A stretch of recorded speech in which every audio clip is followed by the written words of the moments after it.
প্রশাসনিক যে রদবদল চলছে এটা চলমান। কারণ আপনি জানেন 15টা বছর টানা 15টা বছর একটা দলের মানে নেতাকর্মী যে ভূমিকা পালন করে, প্রশাসনের যারা ডিসি ছিলেন, এসপি ছিলেন, ওসি ছিলেন, একজন রাজনীতিবিদের যে বক্তব্য ঠিক তারা ওই বক্তব্য দিয়েই 15 বছর টিকে আছে।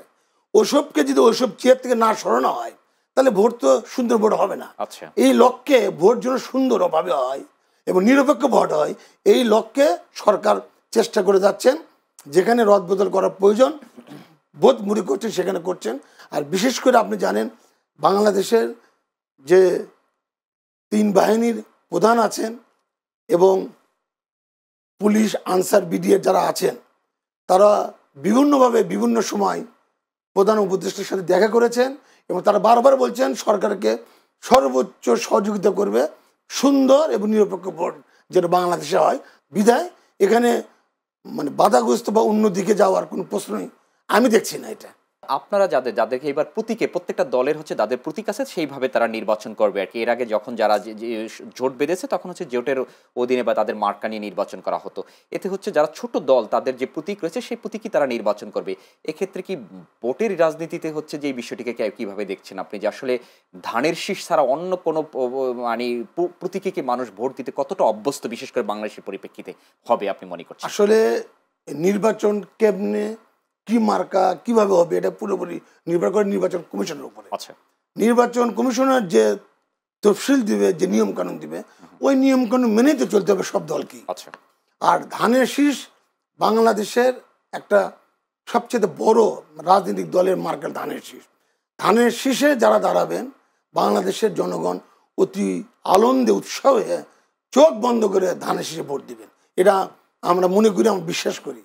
আর অন্যান্য দল যারা আছেন তাদের যদি জনপ্রিয়তা থাকে, তাদের মার্কা যদি অন্য কিছু হয়, তারা যদি জনগণের দ্বারে পৌঁছতে পারে, জনগণ যদি মনে করে, এটা তো পুরোপুরি আপনার জনগণের বিষয় যে এই দেশের জন্য কারা নেতৃত্ব দিলে কোন দল আসলে দেশ সুন্দরভাবে পরিচালনা করবে সাধারণ জনগণ জানে। আচ্ছা, এটা আমার বিশ্বাস যে ধানের শীষ সর্বোচ্চ ভোটে এককভাবে সরকার গঠন করবে, এটা আমাদের বিশ্বাস, মনে প্রাণে বিশ্বাস করি আমরা। এটা একটি বিষয় হচ্ছে যে বিশেষ করে নিষিদ্ধ ঘোষিত আওয়ামী লীগের যে ভোট ব্যাংক রয়েছে বা যারা আওয়ামী লীগ করেছে তাদেরও কিন্তু কেন্দ্রে যাবে বা ভোট দেওয়ার চিন্তাভাবনা হচ্ছে আর কি।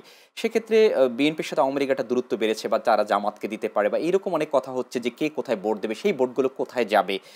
এতে করে হচ্ছে জামাতেরও একটা ভোট ব্যাংক বেড়ে যেতে পারে, তারা আশা করছে তাদের ভোট, আওয়ামী লীগের ভোটটা সেখানে যাবে আর কি। আপনি কি মনে করছেন সব কিছু মিলে কি হতে পারে, আওয়ামী লীগের ভোটটা কোন দিকে যেতে পারে আর কি? বিএনপি কোনো দলের ভোটের আশা করে রাজনীতি করে না, কারণ বিএনপি একটা বৃহৎ সংগঠন এবং বিএনপি জনগণের দল। বিএনপি কোনো দলের কাছে আশা করে না যে এই দলের ভোট আমরা নেব। মানে বিএনপি, আমি মনে করি বাংলাদেশের 100 জন লোকের মধ্যে বিএনপির সাপোর্টার আছে 80 থেকে 85 জন।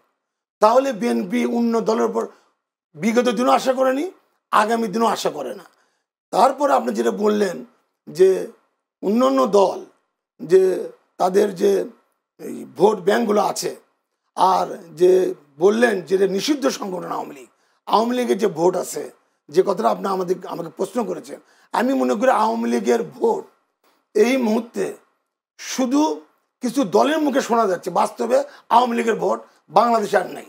বাংলাদেশে যে পরিমাণ তারা গণহত্যা চালিয়েছেন, যে পরিমাণ গুম খুন করেছেন, যদি সে সত্যিকারে বাংলাদেশের নাগরিক হয়ে থাকে কখনো সে আওয়ামী লীগের মানে ভোটের কথা মুখে আনবে না।